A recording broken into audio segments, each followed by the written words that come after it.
20,000 ভোটে জিতছি আজকের দিনে। এবার যত দিন যাবে ব্যবধানটা বাড়বে। মোট কথা শুভেন্দু বাবুর নাকের ডগা দিয়ে হাফ জেলা শেষ।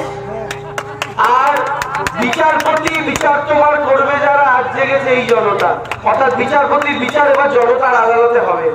আমি আপনাদের শুধু এইটুকু বলি, এখানে যিনি বিজেপির প্রার্থী তিনি তার মুখের ভাষা শুনেছেন, মমতা বন্দ্যোপাধ্যায় রেট জিজ্ঞেস করছেন, একজন মহিলা রেট জিজ্ঞেস করছেন, অর্থাৎ কত বড় নারী বিরোধী দল, কত বড় নিকৃষ্ট মানের একজন হলে এই কাজটা তারা করতে পারেন। শুধু তাই নয়, রোজ মঞ্চ থেকে শুভেন্দু অধিকারী আর অভিজিৎ গাঙ্গুলি আমাকে গালাগাল করছেন, কোনোদিন নর্দমা বলছেন, কোনোদিন আমার নাম বিকৃত করছেন। আমি বলছি তারা যদি এতটাই নিশ্চিত হতেন তারা জিতবেন, তাহলে তাদের হাঁটুর বয়সী একটা ছেলের নাম কেন বিকৃত করতে হচ্ছে, হাঁটুর বয়সী একটা ছেলেকে নর্দমা কেন বলতে হচ্ছে। আমি বলি ওনারা ঠিক বলেছেন, আমি নর্দমা, আমি মেনে নিচ্ছি, কিন্তু নর্দমার কাজ কি? নোংরা জিনিস বার করে দেওয়া। আমি শুভেন্দু বাবুর নোংরাটাকে এই জেলা থেকে বার করার জন্য আমি নর্দমা, এবং সেই নর্দমাই এবার ভোটে জিতবে, কারণ মানুষ এবার এই জেলাতে ঝাড়ু চালাতে চাইছে। বহুদিন হলো অধিকারীগণ শুনলেই আমার রাগ হয়। আরে অধিকারীগণ কি? আমরা কি অধিকারীরা কি রাজা আর আমরা তাদের চাকর বাকর, আমরা তাদের প্রজা যে অধিকারীগণ শুনতে হবে? এই মাটি হচ্ছে স্বাধীনতা সংগ্রামীদের গড়, এই মাটি হচ্ছে বীরেন্দ্র শাসমলের গড়, সতীশ সামন্তের গড়, এই মাটি হচ্ছে ঈশ্বরচন্দ্র বিদ্যাসাগরের গড়, এই মাটি হচ্ছে একের পর এক স্বাধীনতা সংগ্রামী, সেটা আমাদের মাতঙ্গিনী হাজরা হোক কিংবা একের পর এক ইতিহাস বই খুললেই যাদের আমরা দেখতে পাই তার সিংহভাগ পূর্ব মেদিনীপুর থেকে।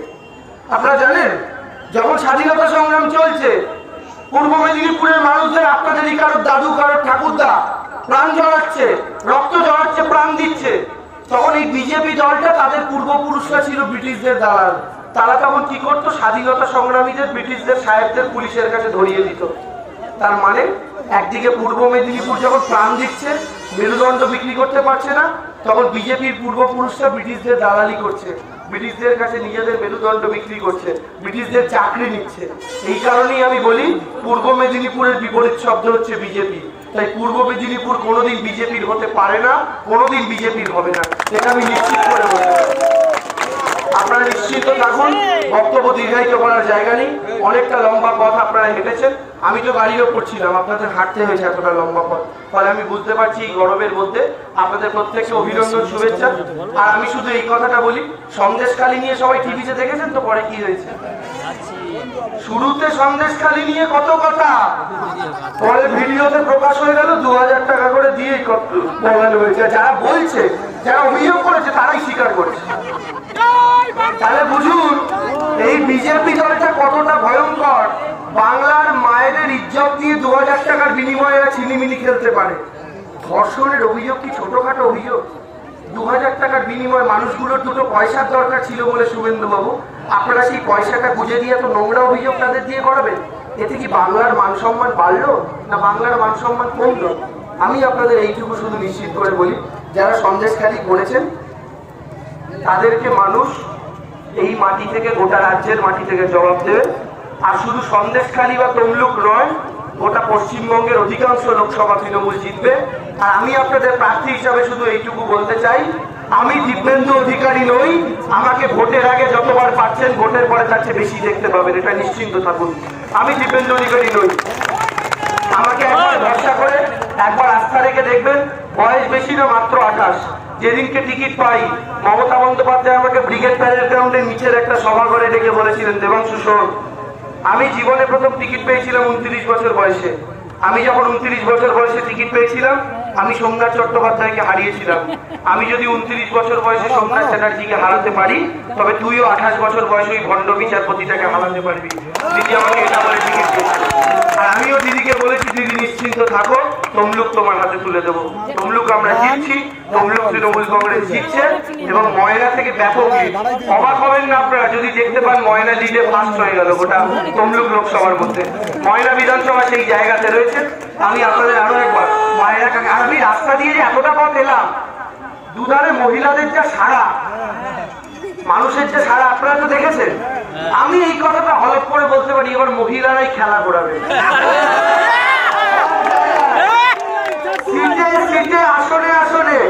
এই যে বিজেপি খাতা নিয়ে বসে অঙ্ক করছে না, এই আলিপুরদুয়ার আমার, জলপাইগুড়ি আমার, কোচবিহার আমার, রানাঘাট আমার, ওরা যে পেন নিয়ে নিয়ে অঙ্ক করছে, এই আমারের গল্প গরুর খামার হয়ে যাবে যখন দেখতে পাবে মহিলা ভোট। মহিলারা সাধারণত চুপ থাকে।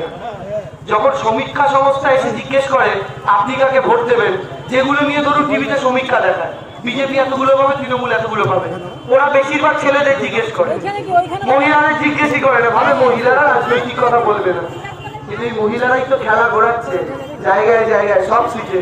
মমতা বন্দ্যোপাধ্যায়ের পক্ষে বাংলার মহিলারা জোট বেঁধেছেন, কারণ তারা দেখতে পাচ্ছেন গোটা ভারতবর্ষের মধ্যে একমাত্র মহিলা মুখ্যমন্ত্রী বাংলায় দাঁড়িয়ে বাংলার নারী জাতির মাথা উঁচু করেছেন। অনেকে বলেন লক্ষ্মীর ভান্ডার ভিক্ষা, লক্ষ্মীর ভান্ডার ভাতা, বিজেপি সিপিএম বলে। আমি আপনাদের শুধু একটা কথা বলে শেষ করি, আমার জীবনের অভিজ্ঞতা। দুপুরবেলা বাড়িতে খেয়ে দিয়ে মা ঘুম পাড়াতো, আমি শুয়ে আছি, আমার পাশে মা, তার পাশে বাবা। ঠিক 4:30-5টার সময় কান পাতলাম, বাইরে ঘন্টির আওয়াজ হচ্ছে। জানলা থেকে মুখ বাড়িয়ে দেখলাম বাইরে ঝালমুড়িওয়ালা এসেছে, আলু কাবলিওয়ালা, ঝালমুড়িওয়ালা। আমি মায়ের কাছে গিয়ে আবার পাশে শুয়ে বললাম, ও মা 2 টাকা দেবে, ঝালমুড়ি খাবো। আমার মা দেখলাম পাশ ফিরে আবার বাবাকে বলছে, কি গো 2 টাকা দাও না, ছেলেটা একটু ঝালমুড়ি খাবে। আমার খুব রাগ হলো, আর বাবা যদি জানতে পারতো ঝালমুড়ি আলু কাবলি খায়, বাবা খুব ঠেকাতো। সেই মাকে আমি বললাম, মা তুমি বাবাকে বললে কেন, তোমার কাছে 2 টাকা চাইছি, তুমি দিতে পারছো না, তুমি বাবার কাছে আবার চাইলে। সেদিনকে মা আমাকে বললো, বাবু রে তোর মায়ের কি আলাদা করে কোনো রোজগার আছে? তোর বাবা যেটা দেবে সেটাই তো তোর মায়ের টাকা, সেখান থেকেই তো তোর মা তোকে দেবে। সেদিনকে আমি অত কথা বুঝিনি, ভেবেছিলাম আমার রাগ হয়েছিল, ছোট ছিলাম। তারপরে একটু একটু করে বড় হলাম।